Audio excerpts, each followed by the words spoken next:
자, 삼성전자 주주분들 반갑습니다. 김프로입니다. 자, 오늘 5월 28일 목요일이고요. 오늘 이 목요일장이 결국 2.44%로 마무리가 되면서 걱정이 많으실 겁니다.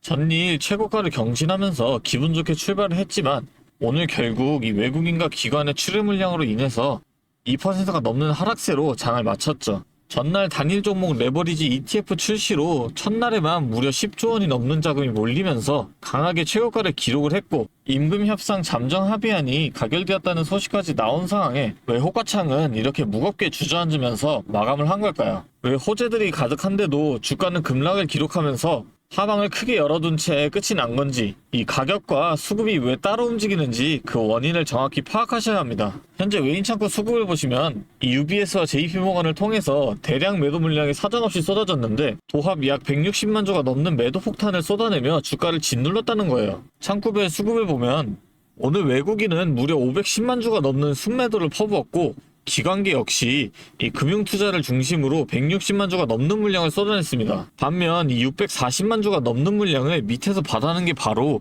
이 개인 투자자들이라는 거예요. 이런 수급 공백과 투매가 발생한 원인은 이 글로벌 매크로와 내부 갈등 때문이죠. 우선 대외적으로는 미국의 GDP와 PCE 지표 발표를 앞두고 글로벌 금융시장들이 긴장 상태에 접어들었습니다.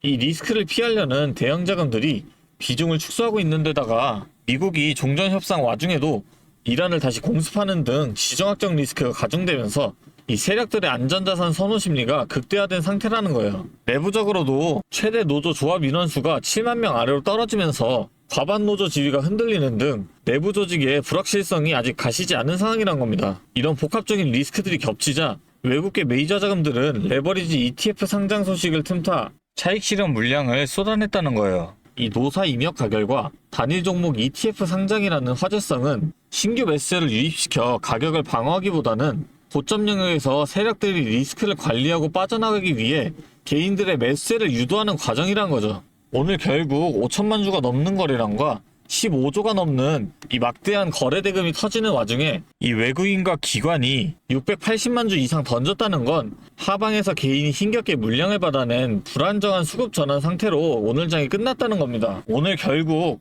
종가로 확정된 주가 기준으로 단기 OED-평선은 0.4%의 아주 긴밀한 격차를 두고 이 하방의 압력을 견뎌냈습니다. 특히 오늘 장중 최저점이 이 10일 이평선 부분까지 내려앉았다가 빠르게 아래꼬리를 달고 회복을 시도했다는 점은 현재 시장이 5일선과 11선이라는 이 이평선을 매우 중요한 지지선이라고 인식했다라는 거고, 그동안의 급격한 상승에 따른 조정이 진행되고 있기 때문에 이 단기선들을 훼손하지 않고 지켜내느냐가 앞으로 이 하방을 지켜낼 핵심 변수입니다. 21선과는 약 8%, 60일선과는 여전히 25%가 넘는 이격을 보여주면서 중장기 이평선은 아래로 크게 멀어져 있는 만큼 지금처럼 시장 변동성이 큰 장세에서는 먼 지표를 볼 필요가 없다라는 거예요. 우리는 이 단기 이평선들이 세력의 지지선 역할을 해줄 수 있는지 그 세부적인 수급 공방 흐름을 체크해 보셔야 한다는 거예요. 자, 그렇다면 내일 아침부터 여러분이 눈여겨보셔야 할 기준은 바로 이 단기 지지선이란 겁니다. 내일 오전 이 기준선들이 어떻게 움직이느냐에 따라서 우리가 가져가야 할 대응 시나리오는 완전히 달라지게 된다는 거예요. 삼성전자가 앞으로 더 올라갈 종목인 건 맞습니다.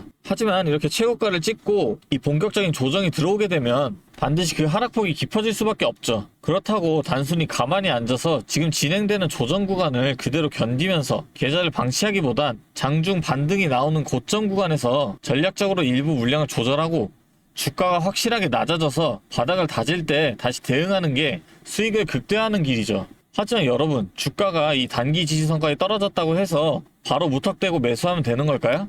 아니죠. 이 단기 지지선을 버텨내며 지지를 받는지 아니면 이것마저 지지받지 못하고 무너져 내릴지는 그때 그 상황에서 우리가 이 수급과 차트 흐름까지 살펴봐야 알 수 있다는 거예요. 결국 이 대응을 하느냐 안 하느냐에 따라서 우리들의 이 수익률이 완전히 갈릴 수밖에 없다라는 겁니다.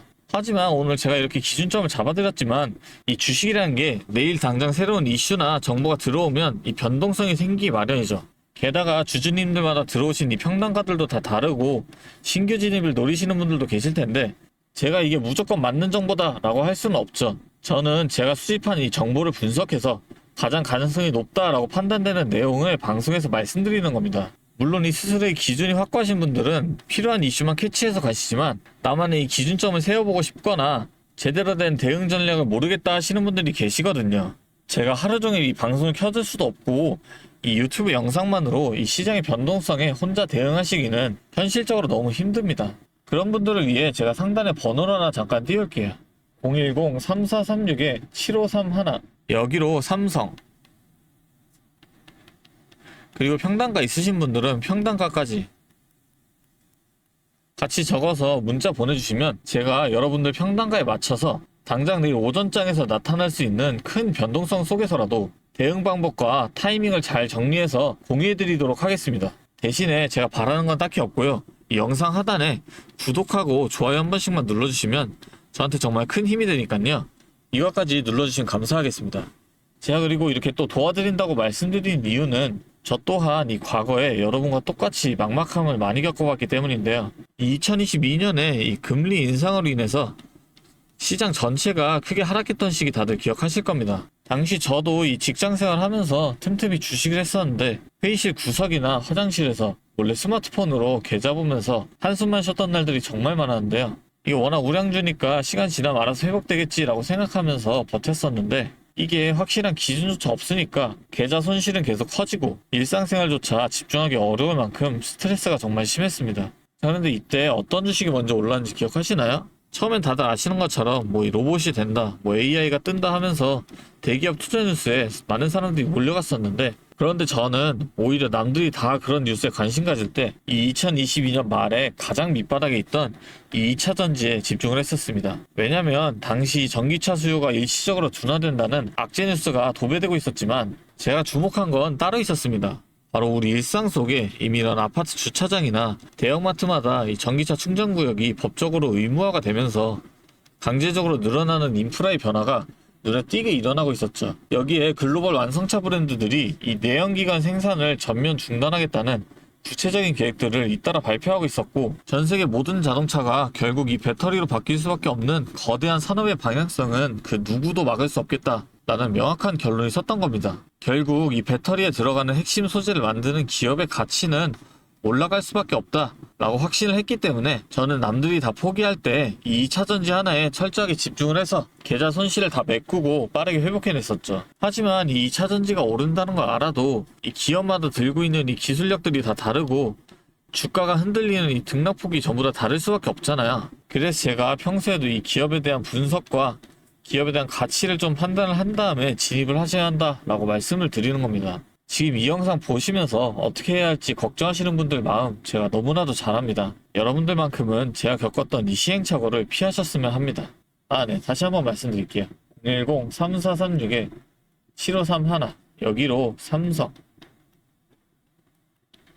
평단가 있으신 분들은 평단가까지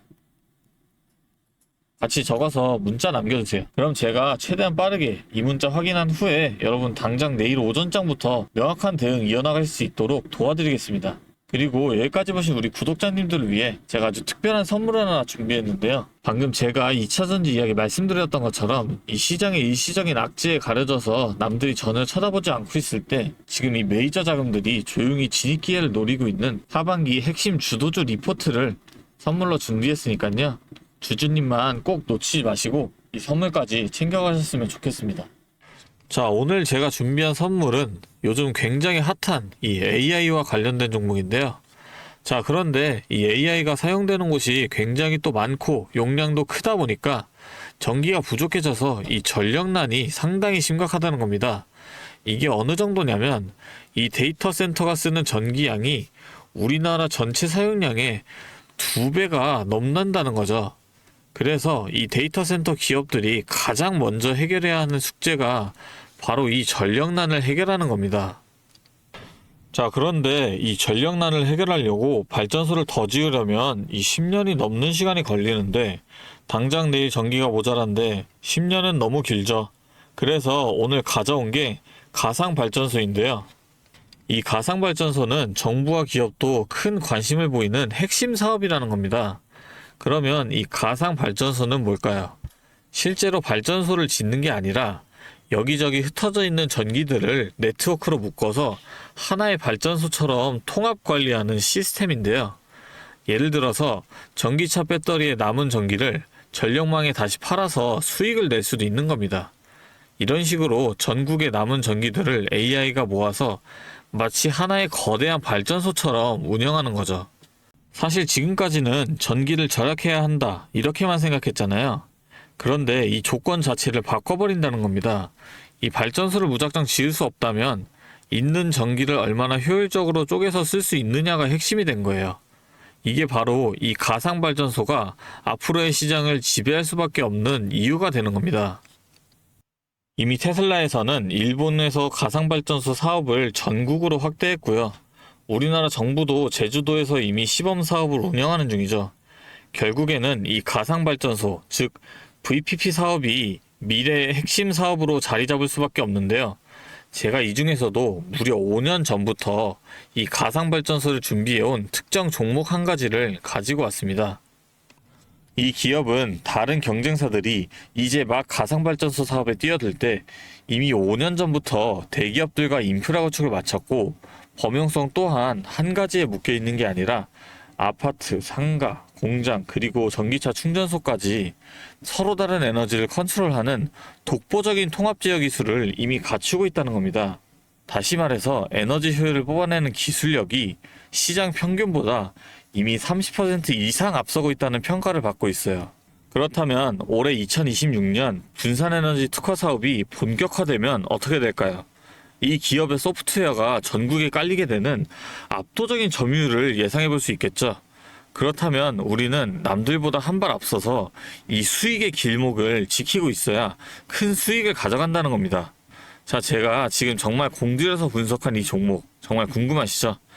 지금 화면에 보이시는 이 번호 010-3436-7531로 선물이라고 두 글자 적어서 문자 보내주시면 제가 확인하는 대로 분석한 리포트와 함께 종목명까지 바로 공유해드리도록 하겠습니다.